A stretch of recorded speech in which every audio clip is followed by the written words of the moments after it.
Olá, começa agora mais um programa O Mundo Mais Criança.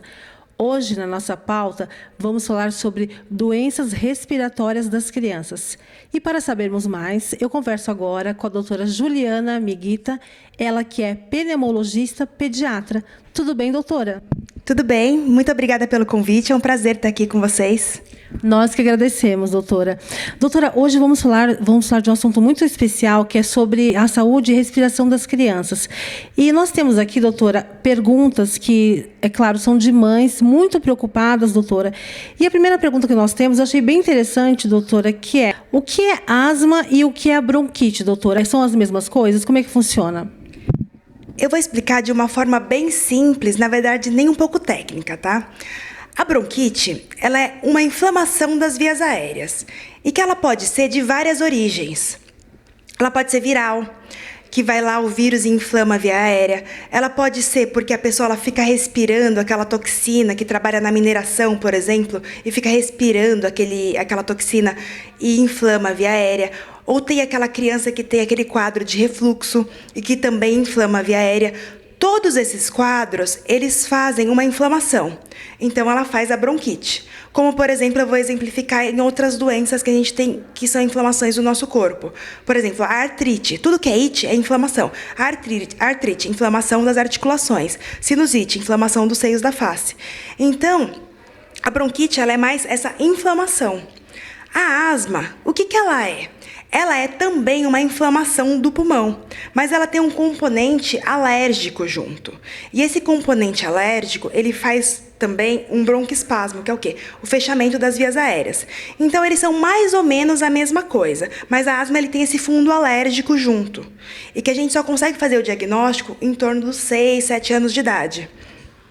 Então, por isso que tem muita dificuldade nesse diagnóstico, né? A dificuldade desse diagnóstico de bronquite, de asma, é justamente disso, porque os sintomas eles são muito parecidos. Que é o que? Tosse, chiado no peito, formação de catarro, às vezes tem nariz entupido. Dependendo do motivo da bronquite, pode dar febre também, se for um quadro viral, mas a maioria dos sintomas são muito parecidos. É por isso que tem essa dificuldade e essa confusão do nome entre bronquite e asma. Entendi, doutora. Doutora, e a asma, ela tem cura? A asma mesmo, quando é feito o diagnóstico de asma, essa asma alérgica, ela não tem cura. Por quê? Porque a própria pessoa produz essas células alérgicas que causam essa inflamação do pulmão. Então, ela não tem cura, porque está no DNA da pessoa essa doença, né? Essa produção de células alérgicas. Então, ela não tem cura, mas ela tem sim controle e tem tratamento. É o tratamento que a mãe deve seguir direitinho, né, doutora? Sim. Quanto mais certinho for feito esse tratamento, melhor a qualidade de vida da criança. Praticamente, os sintomas, eles zeram, né? A criança ela pode ter uma vida normal, pode correr, pode brincar, pode ir para a escola, pode fazer esportes normalmente. E, geralmente, ela consegue ficar livre de crises, né? Que é a nossa principal preocupação. São aquelas crises que precisam ir para o pronto-socorro, fazer inalação, tomar antibiótico, né? Internação. Então, esse que é o nosso principal objetivo do tratamento contínuo, né? Com medicação contínua. A doutora falou sobre o esporte, doutora. É verdade que a natação é um dos melhores esportes para quem tem asma? Então, a natação, ela realmente é um bom esporte para o tratamento de asma, mas ela não é o único. Todos os esportes aeróbicos, ou seja, natação, corrida, tênis, futebol, os aeróbicos, pode ser dança, qualquer esporte que acelere o coração, que faça a gente respirar mais intensamente, são ótimos. Então, não é exclusivamente a natação, pode ser qualquer exercício. E uma ressalva, a natação, ela é um esporte bem completo, porque estimula todos os músculos do nosso organismo, aumenta mesmo a capacidade respiratória. Mas tem um grave problema. Quem tem a rinite muito exacerbada, né, que é a inflamação do nariz, dessa mucosa nasal, pode se prejudicar muito com o cloro da piscina. Então, assim, ele é um bom esporte para melhorar essa parte respiratória, mas pode causar muita alergia dessa parte nasal. Então, pode prejudicar de um lado a parte do nariz e melhorar a parte do pulmão. Então, assim, existem outros esportes que podem substituir a natação. Doutora, vale lembrar que a mamãe, antes de matricular a criança para fazer algum tipo de esporte, principalmente, doutora, como a doutora muito bem falou, a natação, deve procurar a ajuda do especialista, né, doutora? É, isso mesmo. Antes de começar qualquer esporte, realmente precisa passar no médico, no pediatra, para pegar o atestado médico. Claro que as crianças, geralmente, elas não têm uma doença prévia que precise de uma avaliação, que nem os adultos, tá? Mas precisa, sim, ser avaliada, ver se tem alguma doença de pele, se tem alguma doença no nariz, para não prejudicar também esse outro lado quando for fazer algum esporte, principalmente a natação, que envolve água, que envolve cloro, que envolve essas outras características. Ok, doutora. Doutora, as famosas bombinhas para o tratamento da asma, é verdade que elas fazem mal ao coração? Não, isso é um mito, na verdade, né? Então, assim, existem 2 tipos de bombinha, tá? E, na verdade, as bombinhas, elas são os melhores tipos de tratamentos que pode existir. Por quê? Elas são medicações tópicas. Quando a gente ingere uma medicação por boca, né, que é um xarope, por exemplo, o que acontece? Você tem que engolir, o xarope ele cai no estômago, cai na corrente sanguínea, circula desde o fio de cabelo até o dedão do pé para agir só onde a gente quer. No caso nosso, no pulmão. Então, assim, junto com o pulmão, ele já agiu no corpo inteiro. Quando a gente usa uma bombinha, que é um spray, a gente inala a medicação e ela já age exatamente onde a gente quer. Então, assim, em vez dela ser uma medicação que todo mundo morre de medo, ela é muito melhor que os outros remédios. Que ela está agindo exatamente onde a gente quer. Então, com isso, a gente consegue reduzir a dose, assim, em milhares de vezes. Então, a bombinha, assim, é o melhor remédio que a gente pode usar para tratamento contínuo. Esses remédios de tratamento contínuo, eles não aceleram o coração de maneira alguma, porque eles são um anti-inflamatório pulmonar, eles são para desinflamar o pulmão para quem tem esses quadros alérgicos. Eles não aceleram o coração de maneira nenhuma. Existem algumas bombinhas que elas são o quê? Broncodilatadoras.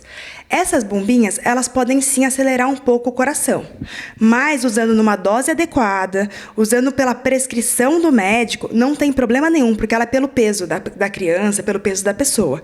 Então não tem problema nenhum, pode usar tranquilamente, sem nenhum medo, sem nenhum problema. Doutora, uma dúvida de muitos pais, muito constante mesmo, doutora. Qual a diferença entre a gripe e o resfriado? Então, a gripe e o resfriado, a única diferença é que a gripe, a gente chama de gripe a doença que é ocasionada pelo vírus da influenza. Essa é a única diferença. Na verdade, os sintomas eles são bem parecidos, mas quando a doença ela é causada pelo vírus da influenza, que é esse H1N1, que é o influenza A H1N1, que é um dos tipos, a gente chama essa doença de gripe. Todos os outros vírus que existem milhões de outros vírus, a gente chama de resfriado. Essa é a única diferença. Mas, geralmente, esse vírus da influenza ele dá uma doença um pouco mais grave. Dá uma febre alta, dá muito mais mal-estar. Esse sintoma nasal, assim, de coriza, tosse, dá um pouco menos, né? Mas, assim, os sintomas, eles são muito parecidos. Mas a diferença, basicamente, é dessa nomenclatura, né? É a infecção pelo vírus influenza. Entendi, doutora. Doutora, agora mais uma pergunta que muitos pais fazem. Qual o papel do xarope na tosse? Quer dizer, meu filho está tossindo, qual o papel do xarope, doutora? Então, existem inúmeros xaropes, tá? Para tosse, digamos assim, né? Mas, assim, quando a criança ela tem uma tosse, ou o próprio adulto ele tem a tosse, o fundamental é tratar o que está causando a tosse, né? E às vezes isso é o mais difícil, porque essa tosse, por que ele está tossindo, na verdade? É por causa de uma secreção que ele está produzindo no nariz, que está gotejando na garganta? É por causa de uma pneumonia? É por causa de uma sinusite? É por causa de uma rinite que está exacerbada? Então, na verdade, tem que avaliar bem esse quadro, né? Tem que descobrir, pelo menos, principalmente, por que está causando a tosse? Quando a tosse quando você consegue fazer o diagnóstico da tosse, você tem que tem que fazer o tratamento específico para ela, né? Então, os xaropes, eles não têm utilidade. Na verdade, a maioria dos xaropes, eles não têm muita utilidade. Eles servem para amenizar um pouco o sintoma, mas tem que tratar a causa. Por exemplo, se for essa sinusite que está gotejando o catarro no nariz, na garganta, e causando essa tosse, se você não tirar essa secreção que goteja atrás da garganta, a tosse ela não para. Então, você pode dar o xarope, vai amenizar o sintoma, mas se você não tirar o catarro, ela não vai sair. Então, se você pode dar o xarope, vai melhorar um pouquinho, 2, 3 dias, mas depois a tosse vai voltar de novo, porque você não tirou o que está causando a tosse. Se você não deu um antibiótico para pneumonia, a tosse ela vai melhorar, mas ela não vai sarar. Então, assim, tem que descobrir o fundo da tosse. Tá? Então, tem essas ressalvas, né? Pode amenizar um pouco o sintoma, mas não curar. Então, assim, eles não comprem xaropes assim, na farmácia para tosse pensando que vai resolver os problemas. Realmente tem que procurar o médico para descobrir a causa. Olha, doutora, é muito comum ouvir aqueles casos. Esse xarope não está adiantando muito. Eu vou dar aquele outro xarope porque a minha prima tomou e melhorou. Então, doutora, os pais devem tomar muito cuidado e, na verdade, como a doutora muito bem disse, investigar a tosse, né, doutora? Não, realmente, tem que investigar a causa da tosse, porque às vezes a causa da tosse de uma pessoa não é a mesma da outra. Então, se funcionou o remédio para uma pessoa, não significa exatamente que vai funcionar para outra pessoa. Olha aí, doutora, porque isso nos preocupou demais. Eu sou mãe também, doutora. Não vou mentir, já fiz isso também, doutora, e vale como lição. Doutora Juliana, o ar-condicionado faz mal? Tanto o ar-condicionado quanto o ventilador, o que acontece com eles? Eles ressecam o tempo. E o que faz isso? Tá? Eles aumentam a produção de secreção no nariz. Porque qual que é a função do nariz? É produzir secreção para umidificar, aquecer o ar, filtrar o ar, para ele chegar numa temperatura adequada, numa umidade adequada, sem nenhuma toxina, para a gente poder respirar bem.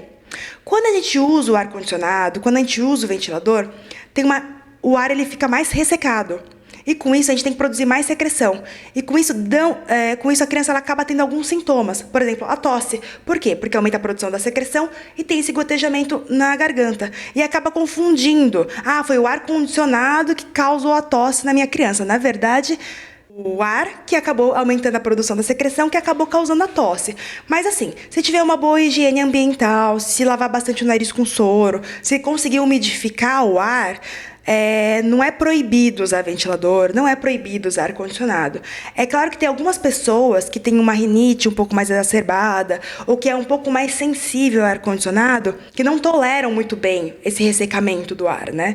Então, assim, não é que o ar-condicionado faz mal, mas se você conseguir reverter o ressecamento do ar por outros meios, não tem problema utilizar. Principalmente no calor. Se está muito calor, não tem, às vezes, é melhor não passar tanto calor nem usar ar-condicionado, né?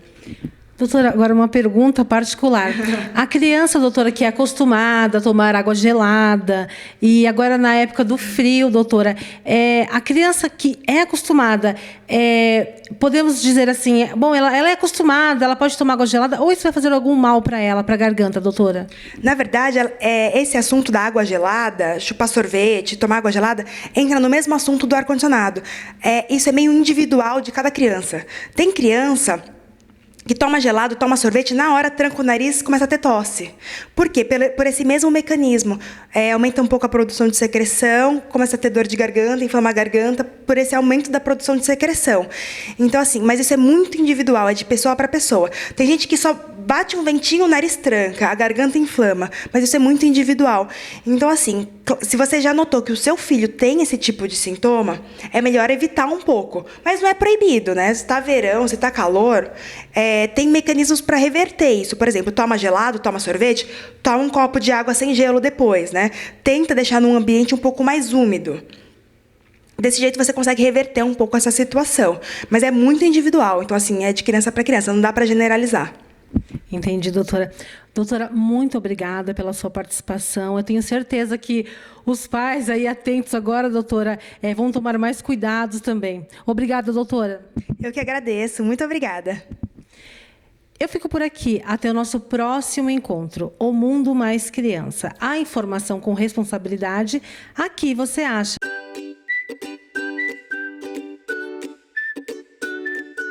E no nosso quadro, a dica do especialista, a doutora Juliana vai nos dar muitas dicas. Vamos lá, doutora? A minha dica especial de hoje é para aquela pessoa que tem aquela tosse, aquele pigarro, aquela coceira atrás da garganta, que ela é causada principalmente por um catarro que fica escorrendo atrás da garganta. E o que a gente tem que fazer com isso? Por que ela não melhora com xarope para tosse? Às vezes não melhora com antibiótico, não melhora com spray de nariz, com antialérgico. O que a gente tem que fazer? Simplesmente lavar bastante o nariz com soro. E como que a gente faz isso? A gente tem que usar uma seringa. Por que uma seringa e não conta-gotas? Porque com a seringa a gente consegue jogar um volume bem grande de soro. E é esse volume de soro que vai empurrar o catarro que está justamente gotejando atrás da garganta. Então, como que a gente faz? A gente pega o soro fisiológico, pode ser esse tubo grande mesmo de soro fisiológico, e aí, para não contaminar o soro, o que a gente faz? Joga um pouquinho dentro do copo, o volume que você precisa. Pega uma seringa mesmo, pode ser a seringa que a gente já tem em casa para medicação. Puxa o volume de soro que você precisa, assim, ó. Tá vendo? Pode ser uma quantidade, pode ser bastante quantidade mesmo, não tem problema. Eu sei que entrar soro pelo nariz e escorrer pela garganta incomoda bastante, mas principalmente para os adultos. As crianças, elas não têm muitas terminações nervosas nessa região entre o nariz e a garganta, então para elas não incomoda tanto. No começo, as crianças vão fazer uma expressão de como se fosse um engasgo, né? Como se fosse um sufocamento. Mas conforme elas vão se acostumando com esse soro passando entre o nariz e a garganta, esse sintoma ele passa bem rapidinho, viu? Elas se acostumam bem rápido. Então, assim, coloca um volume mesmo de soro na seringa. Pode ser encher a seringa de soro 10 ml mesmo, para já colocar 5 ml em cada vez na narina. Eu só vou tirar o soro aqui, porque eu vou demonstrar na PEPA como que a gente faz. A nossa fossa nasal, ela não é aqui em cima, como a maioria das pessoas pensam. Ela é bem aqui embaixo. Então, a seringa, em vez de ela ficar assim em pé, a gente tem que colocar ela bem horizontalizada. Desse jeito. Então, a gente coloca ela assim bem horizontalizada e aplica o soro desse jeito. Então, a gente já coloca meio de um lado, metade do outro. E desse jeito, o soro ele entra, escorre tudo por trás e consegue lavar o catarro que fica por trás da garganta, melhorando muito esse sintoma do pigarro na garganta. Essa foi a minha dica para vocês.